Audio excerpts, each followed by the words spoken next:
good evening from Vietnam, Joe. Thanks a lot for spending your afternoon joining our Inside Sharing shows and share your stories with our audience. On behalf of the listeners of the show, we want to say thank you to you. Thank you. I'm honored to be here today. As we spoke before, I was in Vietnam 12 years ago in Hoi An, a country that blew my mind with the friendliness of the people and the food that I was served for those 3-4 weeks that I was there as well. And I do like my food, and I do like conversation. So a beautiful country, untapped, unspoiled, and I hope that it stays that way for a very, very long time. Joe, it has been years since you and your family came here, right? So it's good to pay the visit. It's, you have a new friend, your family. We are here, so we will be so happy to take you guys around and show how beautiful our country is when you come. Okay? Definitely, my children will be blown away. They will be blown away. They will be extremely excited and happy with what's on offer in Vietnam as well. So thank you for the offer. Uh, and Joe, this talk feature you. So, you've been to this country before. You know, is in our culture. It's a great honor if we can have you to help introduce a little bit about who you are to our audience. Can you do that? Yeah, certainly. Um, just a little bit of a background about myself. You know, I am a expert, a trusted advisor. I'm a coach and consultant. I've been in business for over 30 years. There's three things that I do love in business, and that's sales, marketing, and awareness. And I try and bring those three elements into helping other people, other coaches, other companies to be successful. My journey itself, I started off in my early 20s, or not early 20s actually, when I was about 17, 18, getting into computer programming, which was MS-DOS, which I don't think a lot of people would remember today. MS-DOS would be the black and green screens, which, was what the beginning of where we are today with technology. And when I was in my early 20s, I left Ireland and I went abroad to Germany for about, I thought it was going to be about 6 months, and I stayed for 10 years. And over there, I ended up having an agency for Chrysler, Ford, Harley Davidson. And I ran that company for about 10 years. And that company then brought me to travel all around the world and got to see wonderful places, all of Europe, got to see Singapore, as I say, Vietnam, Guam, all of America, Hawaii, all these places that I got to work in and especially help with sales and marketing. So I'm very blessed in my 20s to actually understand and see different cultures, which has shaped me for the person I am today. I've also in Ireland, I then had a company which was a fitness hub. So I had my own gym in Ireland. I set that up and we had that in a big pharmaceutical as well, training the staff there. I also then had another company called Genetic Performance, and that was DNA testing for athletic ability. We had an office here in Ireland and in Washington, D.C., and we even got that on Good Morning America. My world has even brought me where I sponsored the Irish Rugby League team in the World Cup. That was a great honor as well.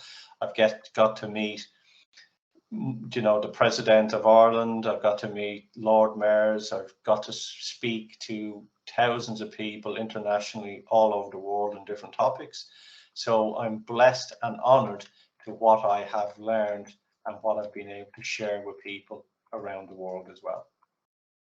Wow, Joe, what a phenomenal journey that you've been having. And I really admire that. I want to travel time with you to find out how everything all started. Is that okay? Perfect. Yeah. All right. So, when I was young, I wanted to become an astronaut and travel space. right? So life did not give me any chance to do anything nearby, that dream when I was young. So, Joe, you've been running a lot of business. You travel around the world. You meet many, many people, amazing people in your life, right? So when you were young, what was your dream of your future, though? Would you believe it? I knew at 13 that I wanted to be in sales. Ah, Yeah, since what age? 13, 13. Uh, Yeah, I was working selling baked potatoes at a stall in a conference where my sister was. She had a company and it was producing food. So I said there was this little baked potato stand beside it, and we were serving food, and I was selling baked potatoes to people. And I found that this was so enjoyable. And at that time, I was communicating with people, and I went, you know what? I would love to get into sales. This communicating and getting people to be excited about something um, lightened something up in my mind. And at that age, I knew that I wanted to get in sales. Now, a lot of people fall into sales because, you know, they think it's okay, I need to get into this because they may not feel adequate enough to get into different industries. But for me, it was the passion and the love, being able to get people to exchange money for something that there was on offer. Wonderful. At the age of 13, and then you already found the love to do the sales work. So back then, normally, at the age of 13, it's still not mature enough to a lot of people, right? So we might see the sparkle of liking to do that kind of job, but you've been all in into that for your whole career. Tell us that moment when you were young and selling the stuff at the age of 13. What makes you tick for this career, though? What made me actually really, tick was that I just was energized. I felt alive. I felt that there was some sort of chemistry that was moving between myself and the other person. And Mm. there was an energy inside that was just going, this is awesome. This communicating with people, being able to find out what that person needs and then actually helping them to get what they want or their need or even their desire at that time. So at that young age, I knew. And then, when I was doing computer programming, I'm the lecturer said to me, he said, look, you can do all this. And I went, he said, you type in all this code and you get these results. And I went, no, no, no, I can't sit at a desk. So at that age, I knew that I couldn't even sit at a desk. So I left and I got a job selling office equipment, if you know, office equipment and stationery. So I got that job. And at 18, people going, you're mad, it's very competitive. There was a recession on. And so I got it. I ended up getting a company car, which was very hard. You wouldn't have heard of an 18-year-old. I had a mobile phone given to me, which no one in the country at that time had mobile phones. They were like, pink elephants. And from there, I then just was selling. And how that came about, because I took a chance and got a job in a shop selling equipment. And I said to him, can I go out on the road? And he went, well, you've no car or whatever. So I picked up some brochures, took a briefcase off the shelf, threw them in, and I jumped on the train and I went down to the next big town and I knocked on every door. Oh, Um, and they were so impressed with me that I actually just took it that, jumped on a train with a briefcase, knocked on doors, got business, came back with orders, and eventually says, look, you need to get out on the road. And that's what happened. And then from there, at 20, as I said, I packed my bags and I went to Germany. And I went over there with just a couple of €100 or pounds in my pocket at the time, uh, and ended up then creating a business which was bigger than I could ever imagine. So I'm blessed, and I'm now that I'm in my 50s, I am so grateful for the experience that I had in life that most people could only dream of. Mm. But Joe, you have a couple $100 in your pocket, and then you decided to leave the country where you've been in for so long, grow up in there, and go into the new country to start over. What strength did you gave you? How was you so brave to make that decision and then make a move? That's a great question. Why did I make the move? I had made a contact with someone over there, and I knew that there was money to be earned at the time, and I just took the chance. And I was an outgoing person, love life, always curious, and I went over and started making money. But I did learn later on in life that there was more to life than just money, because what over 10 years I was a you could say I was a workaholic. I would work 7 days a week. I would take only 2 weeks off at Christmas. And those 2 weeks at Christmas, when I would come home to Ireland, I would drink, binge drink for 2 weeks, and then fly back and then work. And the only thing that I had was work and, you know, going to the bar to have a couple of beers. And that was my life. Like, even I remember looking back and going, hot summers, do you know the great summers? I would look up out the window and go, oh, the sun is shining. And then people say, oh, we were down the beach. And I would go, oh, okay. And I missed summers. And I missed, all the different other holidays. The only time I would take off would be on 2 weeks of Christmas.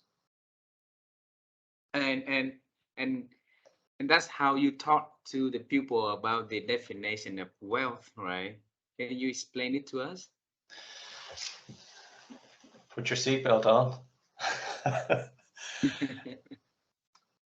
I discovered then later on that I'm the chairman of Dublin South FM Radio as well. So I've had the pleasure to interview, I'd say, over 300, 400 people, business leaders, coaches, consultants, brand experts, marketing gurus, people that would be consciousness, spiritual gurus. I've interviewed so many people. And the reason why I was doing all these interviews as well was the love of conversation. But I realized that most people have their thought process is either above this line or below a line. So above the line is positive thoughts, and below the line is negative thoughts. And as I was experiencing this, I realized that the power or the map of consciousness, where you can, if you're above this line, you have courage and your willingness and joy and happiness and love. But the majority of people are below the line, which is anger, fear, guilt, anxiety, of all these. And when I did a TEDx talk, I spoke about this in the TEDx, that we have, 80,000 thoughts are believed to go through our heads, and 60,000 of them are negative. So everybody's trapped in their own mind, and everybody just is screaming for help, especially after the last couple of years. And I asked the question, do we live in a world of love or fear? And it's our choice. But for some reason, we all believe, and most of us live in fear. So I decided to go on a journey, and I realized that inner happiness is actually the fuel to our success. So I went on this journey to believe that, survival mode, how do we move beyond that survival mode? And that survival mode then brought me through the journey that I have over the last 30 years.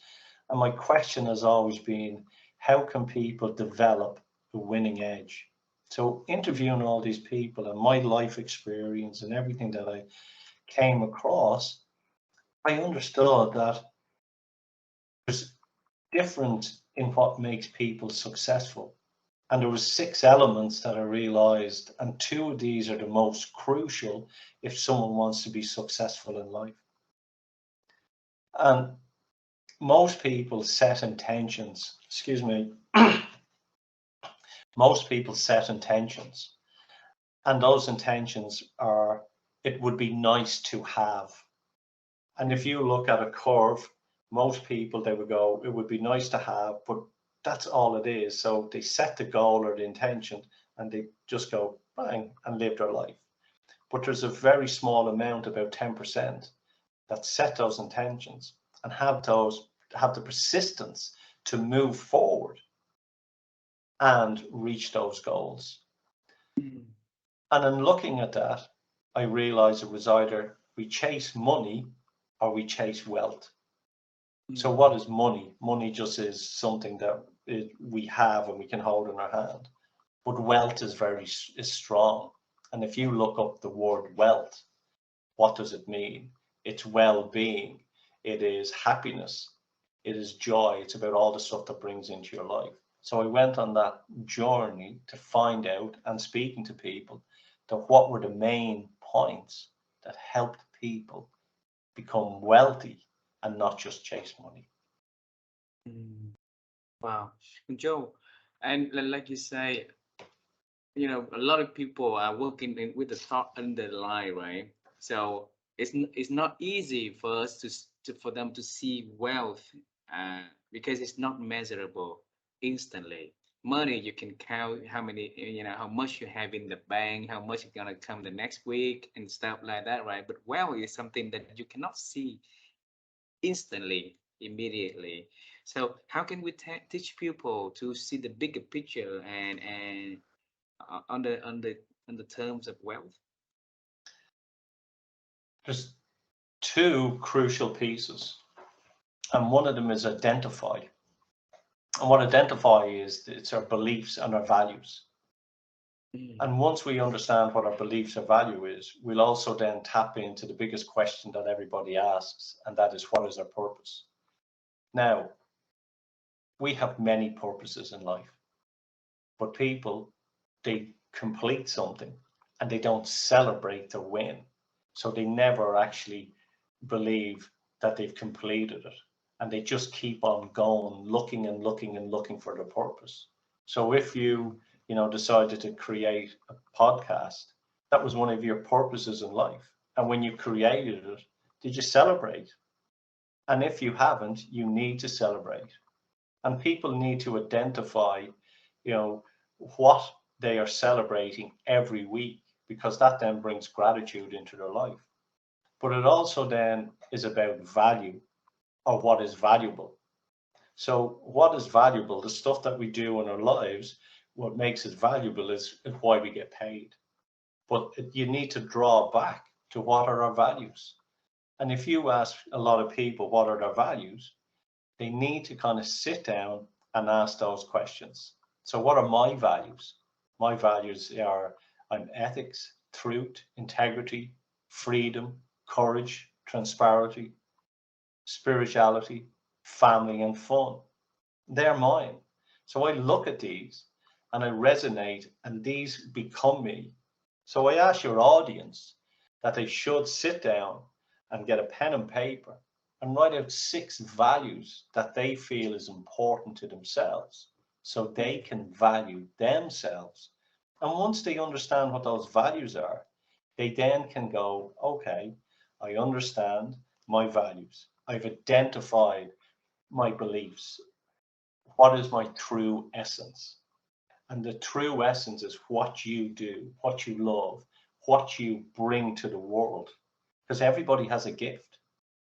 And one of the questions that I ask people when I'm giving a talk, if I found a book and I blew this book off and I went, oh my God, look at this book, it's wonderful. And I opened up the page and there was a person's name on the top. What would you like people to say in 100 years, read in 100 years about yourself? What would you like? And if you say, I've done this or I've had this, there is the beginning, because your subconscious mind is coming in to ask you that question. What is my true essence? What is my gift? And mm, then from there, you're looking at creating. And creating is challenging yourself and your experience and your wisdom in life. Because everything that we do in life helps other people. So if someone comes to you, so say someone is an expert in divorce, or someone is an expert in sales, or someone is an expert in swimming, they have gone through a process and they understand what it is. And their wisdom, which they've learned from experience, can then help and teach other people who are coming up behind them to be successful in what they want to do. Does, Mm. does this make sense?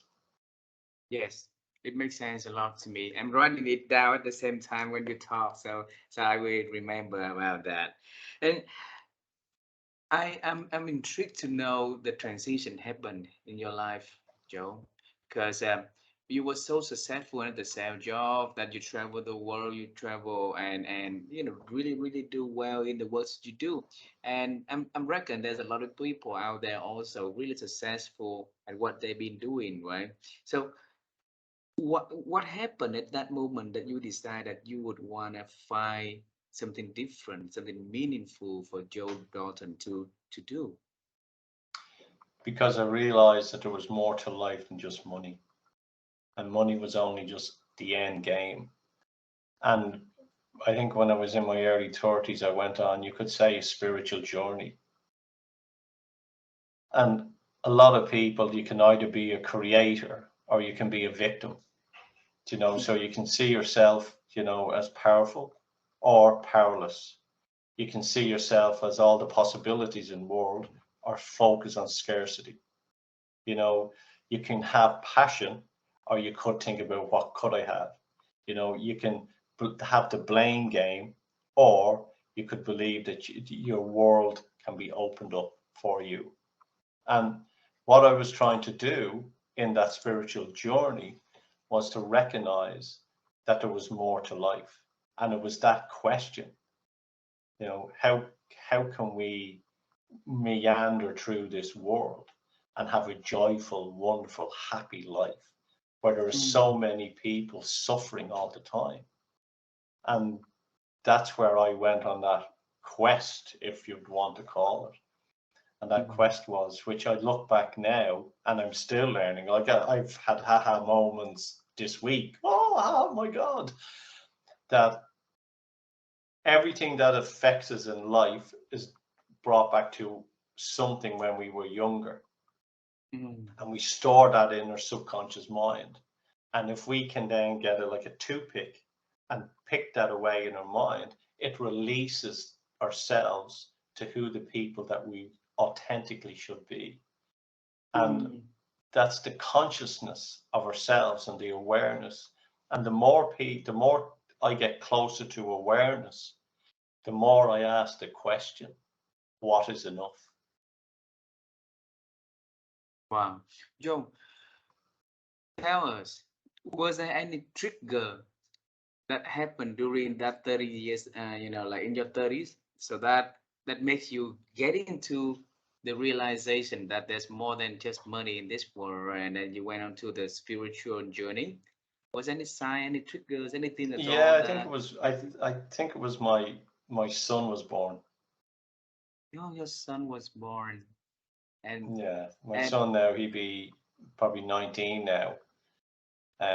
When he was born, I kind of remember looking at him and going, there's more to life. There's more to life. oh, And that beautiful. I that was the beginning of me to kind of go, it's not just about me anymore. It's not about being selfish. It's about understanding that creation, whatever that may be, has deep roots in all of us.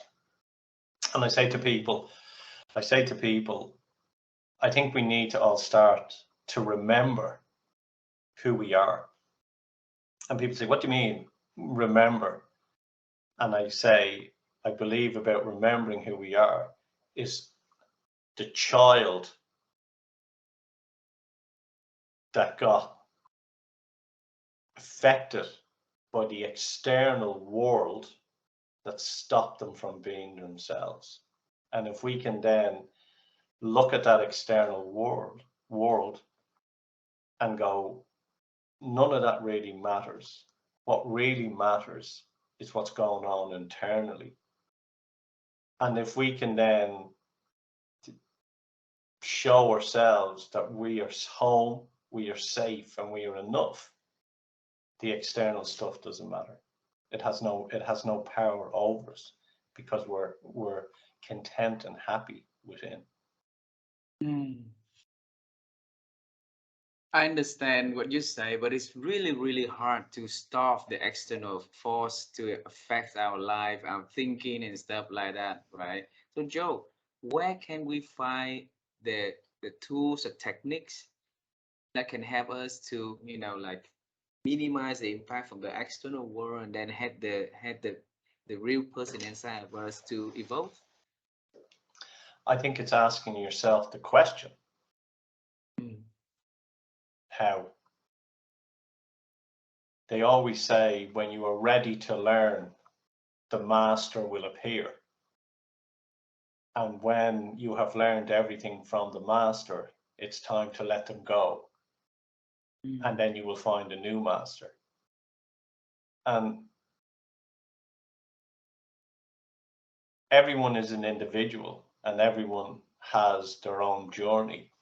So for your own tools, it's about asking that question. And if you ask that question, how do I stop the external world from affecting me? You are already starting to be aware if you've asked that question, because the majority of people aren't aware that they need to ask that question. They are trapped in the external world.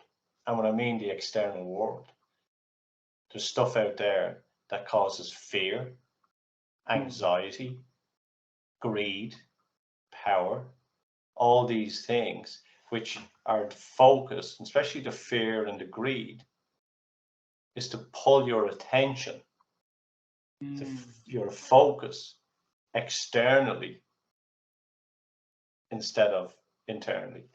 So, what would I say to someone if they wanted to start? Do a 10-day trial. And in that 10-day, switch off the TV, switch off the radio, switch off all the apps in the world, Facebook and Twitter and Instagram. And for 10 days, remove yourself from the digital world and focus only on the analytical world. Focus on nature, focus on yourself, focus on your family, and turn off all the distractions for 10 days. And in 10 days, ask yourself, has my life been affected in any way for removing myself from the digital world? And if you then switch back in and you notice that the crazy world is continuing on, and but you it hasn't changed because you have not been looking at it, but do you feel better? And you'll be surprised that a lot of people will feel better. And have those moments of sitting in silence. Spend 2 minutes a day, 5 minutes a day, whatever that may be, 30 Mm. seconds, sit in silence. Because when we are in silence, we get the greatest gift. And that good gift is our own intuition telling us something as well. Wow. Wow. I think that there's a lot of noises out there, and if we can really just to switch off the noise and give us the space and the quiet time to recharge, rethink what we feel important. That is very, very important. And to some people, it's really luxuries also, right? So when we say switch off, it has to be like you said earlier. It has to be identify and have it intentional in doing that also, right? and and that was intentional is challenge also, Joe. So where can we with like if we quiet for a minute or an hour, maybe switch off for half a day, maybe, but for straight 10 days, then it's too big of the change for us. Where's the baby steps that we could do to make it gradually getting there, Joe? It's setting that intention. You know, you have people that give up drink for 10 days. You have people that go, okay, I'm going to get up early. So it's, you know, earlier, I'm going to do this and I'm going to do that. And do you remember what I said to you at the very beginning? 80% of Mm. people, so wouldn't it be nice? And then the 10% have the persistence that actually go, I'm going to do this. And if you're going to do it, first set that intention. Say when you're going to do it. So don't just go, I'm going to switch that phone off now and I'm not going to do anything. So, okay, I'm going to set this intention to do this today. When am I going to do it? So you go, in 5 days' time, I'm going to switch off from all the news, all the distraction and everything outside. And I'm not going to switch back on in 10 days. And if I fail at this, that's okay. But you'll understand that there's a call, there's an addiction to it. So if you only do it for a day and you suddenly pick up your phone, and I've even done it myself where your battery would be dead on your phone and you pick it up and you put it down and you pick it up again and you go, that's just an addiction. So you have to kind of go, set the date, set when you're going to do it, set that parameter, and try. All you can do is try. Try your best. But I guarantee that if you do, you'll trigger something inside your mind and inside your soul or your heart that you're kind of going, hang on, why can I not do something so simple? And then the next thing you'll ask yourself is, how can I improve? And when you do those 10 days, or even, you know, see how many days you do, you learn something about yourself and you learn something about the world outside. And you realize by disconnecting from it, it hasn't changed, but you'll be better yourself. Wow.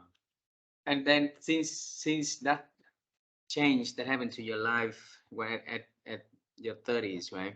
Up until now, how would the people around you said about change that happened inside of you, Joe? I'm like the wise old man. Why is that, man? I'm the wise old man. Um, I when you come by coming more conscious and aware of my external world and my internal compass, my intuition seems to be a little bit stronger. Mm. And I do have people that come to me who ring me up and go, look, Joe, can I bounce this off you? Or can you look at this? Or can we chat about this? And I'll go through the process with them and we'll talk about it. Because everybody, even yourself, everybody has the answers within. We only need to explore them. So that's why I'm a trusted advisor, I'm a coach and a consultant, because I can sit down with people and I can listen to them. I can explore, we then can explore the different avenues and understand what is the right choice for you? What's the right choice for you as a person? What's the right choice for you to be authentic and to be yourself? Because the more authentic that we can be, the better we are for ourselves instead of faking it all the time. Wow, Joe, there's some people definitely loves to do the work like you are doing moment. Okay, so this, like be a consultant, be an advisor, be a coach. You have the experience, and then you've been through the whole transformation also. So in those two words that give you the experience and also the wisdom, so that you can provide what best for the pupil. Out there, we have coach those have the experience but not the wisdom. Then we have a group of people who has a wisdom and not having a strong and like experience that can combine into the to help the people. So where can we help them to build both into like the whole body of work so that they can do the job better for the people? Wisdom comes from experience. So you can only gain wisdom by doing. So if someone is out of a young age and they have learned all this techniques and they've understood this from reading books or doing courses or going through, you know, graduate college, that's the learning. And they are only then the foundation. But the wisdom comes from doing. And the more that they put themselves out there and have that experience, coaches, consultants, business advisors, if you're not learning when you're doing the work with someone, it's a waste of time because both people should be learning. Mm. And you need to understand that with time, your experience, which will develop to your wisdom, will help you on that road for well-being. And I say this because I can relate to every story that, because I've traveled the world and I've worked in multiple industries, that if you come to me and say, Joe, I have this issue and we're working on this, my brain rattles and go, bing, I remember that happened in this company and we did this and this was the solution. Or we Mm. tried and that didn't work. So that's the wisdom. That's the wisdom that we bring to the table. As I say, youth is wasted on the young. Um, if I knew what I knew now and I was back in my 20s, I'd be going, this is amazing. And that's what I want to try and do. I want to try and teach people who are in their 20s and 30s who were on that road to be successful that, okay, I'm going to try and help you. What I have learned in my existence and life that I can share with you so you don't have to have those pitfalls that I've had. Mm. And can I play a role of devil advocate a little bit in here, Joe, just to ask a question? Yes? I think that in you've been to Vietnam, right? So you might heard about our culture in Asia and here that life is suffering. Then we have to go through life to a lot of challenging and suffer, so that when we can get into the wisdom, like you say, when we appreciate life a lot more. And then if now we have people at that too early in their age, then they don't have the accumulated experience for them to stand against the tough of life in the future. So would our intention to have becoming not helpful for them? I will ask you a question. Yes, please. What is enough? Enough is enough. So, what is there not enough of? Is there enough resources? Is there enough money? Is there enough, water? Is there enough food? What do you feel there is not enough of? This is very hard to say answer that question, Joe. I think it's different from moment to moment, right? Okay, so in this moment, what is there not enough of? What is not enough of, or what is enough? What is there not enough of in this moment? In What? that Say the question again. in this moment, what is there not enough of? Nothing. There's not Nothing. enough of nothing. Yeah. I'm having a conversation with you. Thus, I have a full attention to you. Everything is now. I'm fully enjoying this conversation. Everything is enough for me. It's full. I don't Okay. expect anything else. So go back to the question you asked me. There's people in,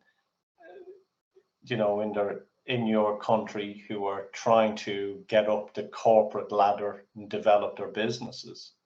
So I've asked you a question then, what is there not enough of to help them to do that? So if we have people that you're saying they're trying to build their businesses and everything and they're young, what is there not enough of to help them?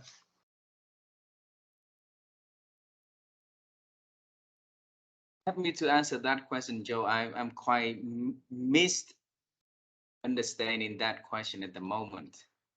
Okay. Okay. Well, let me ask you the question again. Uh, What can we do about it to help these people? Sharing, Pardon? listening to them, understand what they need, and see where we can come in as service to them. You've answered your question. Mm.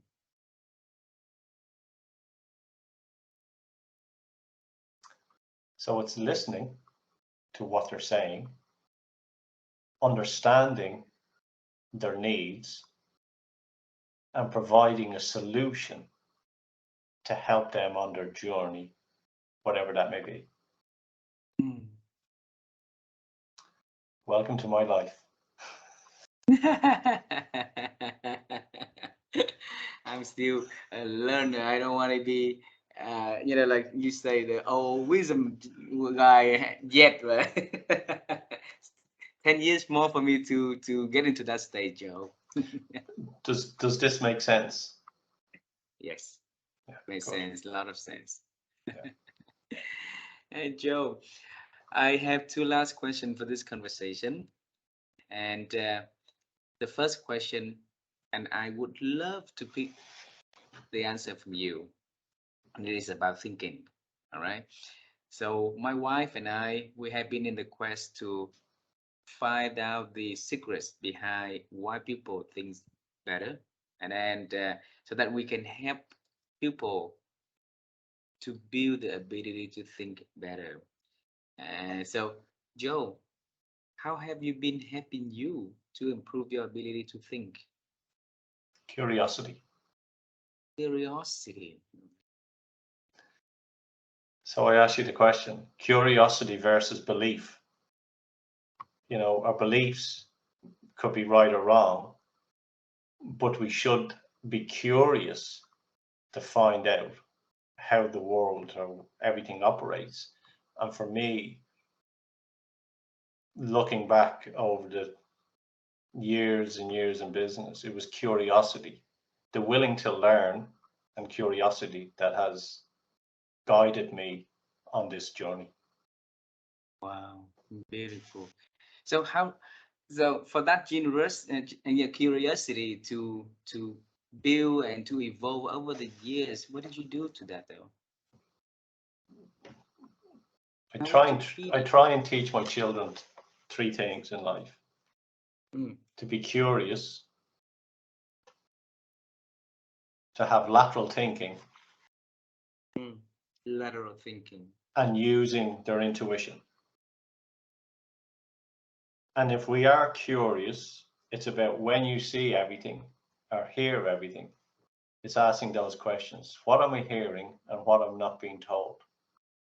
And if you look at the world, we are told a lot of things, but what's missing?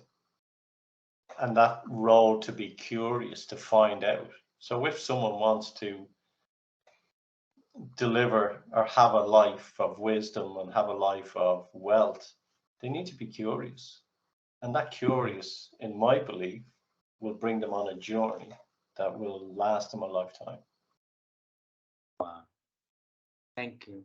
So curiosity, I know without curiosity and it also teach your children about lateral thinking and believing the instu and like in what is that Intuition. using intuition, yeah, intuition. Yeah. Alrighty. So thanks for sharing that. Last question, Joe. Huh? So we knew when you were young at the age of 13, you love selling, all right? And you left your hometown, went to Germany, and doing sales, traveled the world. By the time your son was born, then you realize that something else more important than just working and making money, right? So you went on the whole transformation and become a wise old Joe. And and then you help people to do growth and become better selves. So that is very noble works that you do. We want to head into the future a little bit here. All right. Is there anything exciting that you are doing, you are about to do, and you want to share with me and the audience so together we can celebrate with you in advance? I was asked a question yesterday. How do I see the future? And Mm. what do I see will be needed most in the future? And I will give the same answer today. We will need compassion. We will need people to be curious. We will need people to care about humanity. And we need people to love themselves more. So, what is the future for Joe Dalton? The future for Joe Dalton is to, as I said earlier in the beginning of the interview, my three passions is sales, marketing, and awareness, is to try and help people, like conversations, wonderful conversations like we've had today, to see that if one person can have or make one change from one of the conversations that I'm willing to have with someone, then that in itself has fulfilled my journey. So my Wow. job is to try and speak, educate, and help people to understand they are enough, they are home, and they are safe. Wow. Joe, thanks a lot for sharing that. And that will also make me think a lot about what is the future that I want to do myself. So thanks a lot for sharing the plan of what you want to do. All right. And I wish you to have all the resources, all the supports, and a good health that you can continue to bring that best intention, best things that you want to do for the people, as to the many people as you can, and have that message transfer as wide as it could be. So together you can create, like a beautiful world your ways. Thanks a lot, Joe. Before we go, I would like to say one thing. Please.